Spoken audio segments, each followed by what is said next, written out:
Hi, I'm Nan Simonson, and welcome to PowerPoints. I believe this is number 31, PowerPoints of You as they relate to lifestyle as medicine.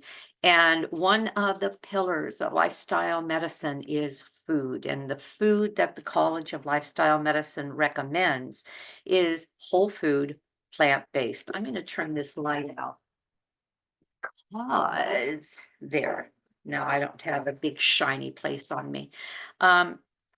Is whole food plant-based. And I could say to you, oh, I'm going on 6 years whole food plant-based. That's what you need to do. It'll help you age backwards and it'll make you feel better and it will help you with joint pain. I could and I do that in some of my videos. But instead of doing that, I began this group talk, and I've mentioned this before, there's a group of people who are on this Zoom call, and we're going to have a conversation about what I'm talking about, and more specifically what this group of people, most of whom are, I don't know if they're even fully plant-based, but in the plant-based direction, what they really love to eat in any given meal or what their favorite meal is.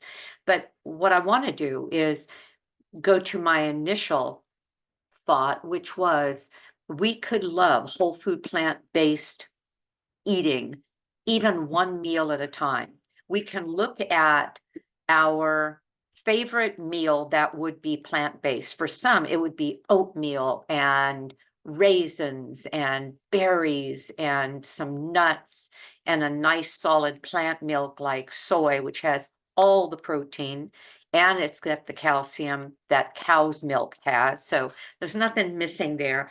And some of us, and I'll say us, have that meal every day and are perfectly happy with it. Well, that's one way to have a plant-based meal a day. Susan Cameron of, oh, what is his most popular movie? I can even picture it.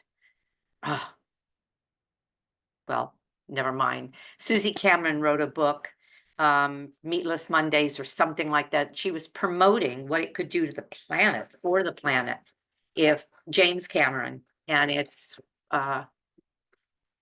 keeps coming to me and going, the name of one of his most popular movies. It's that fantasy movie. Anyway, Susie Cameron's book is encouraging people to even go one meal a day, even one Monday a week, plant-based, to help their health. Because whatever they get used to in that way, they may find, I'm going to fix my bangs, they may find is an easier way just to sort of launch going plant-based.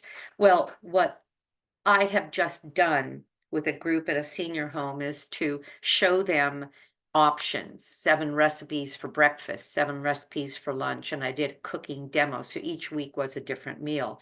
Breakfast meal demo, we talked about the food options, lunch, dinner, snacks, and desserts, and then kitchen basics, because what I'm hoping to do is encourage more people just to cook at home.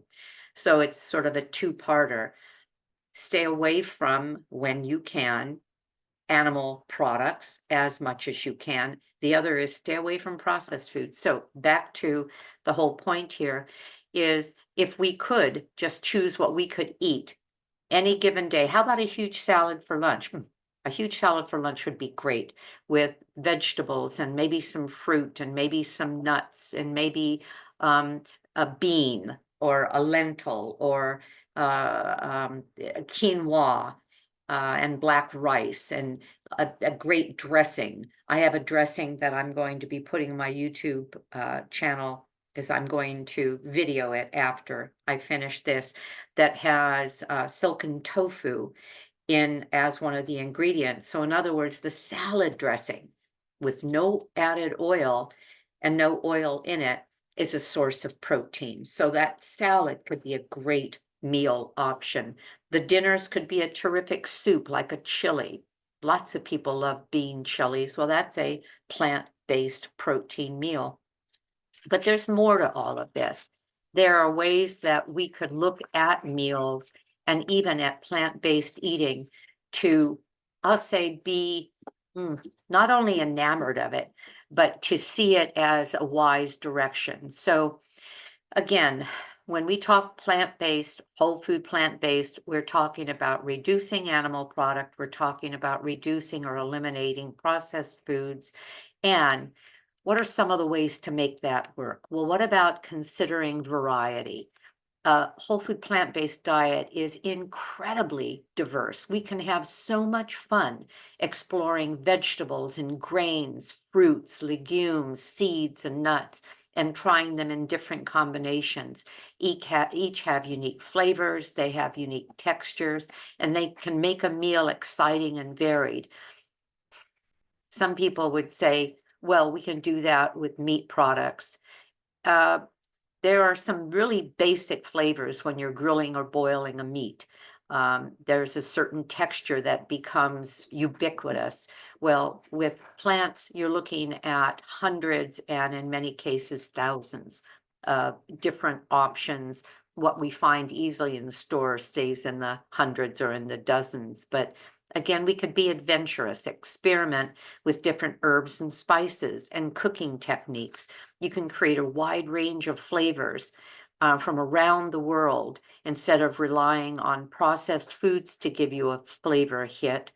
We can play around with turning any kind of, let's say, a grain or bean meal into a number of and a varied number of taste, let's say, fiestas. If it's Hispanic, you're going to be using cumin. If it's Indian, maybe garam masala.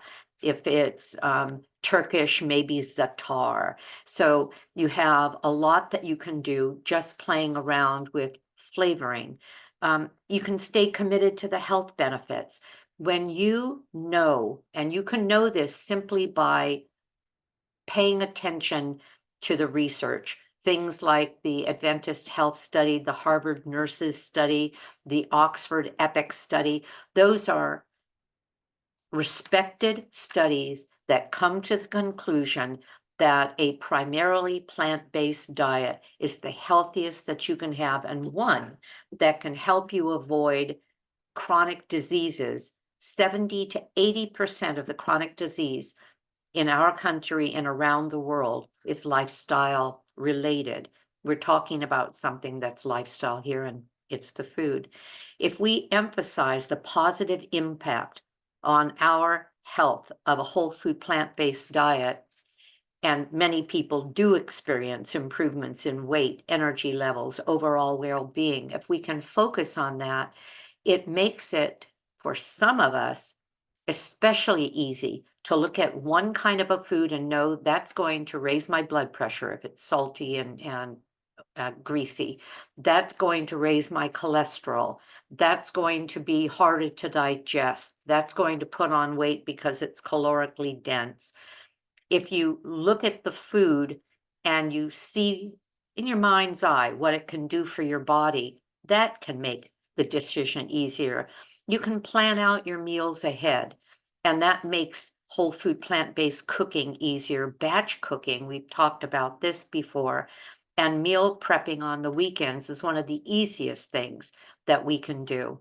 As I do, cook batches of potatoes that sit in the refrigerator. And by the way, a starch that is then cooled and reheated at another time becomes something called a resistant starch, which our microbiome, those trillions of microbes in our colon that we call the microbiome, even though our microbiome is body-wide, it's concentrated in the colon. They love resistant starches because what do? They eat our fiber. Our fiber is not just to create a bulk that pushes food through. It also feeds the microbiome. If they love to eat these fibers and they release into our bloodstream short chain fatty acids from them, they're actually helping us to be healthy throughout our body. In any case, if we are looking at batch cooking and you make the starches your rice and then eat from it all week, your potatoes, eat from it all week, even pasta that you rinse, eat from it all week. Well, I'm exaggerating there. I wouldn't eat pasta every day, but I would put a grain. I would put the quinoa into things all week long. I'd put my oat groats into things, brown rice, wild rice, things like that. So that's all planning ahead that can make any meal come together very, very quickly. Include friends and family who love to eat and who have favorite plant-based meals and get together and do potlucks.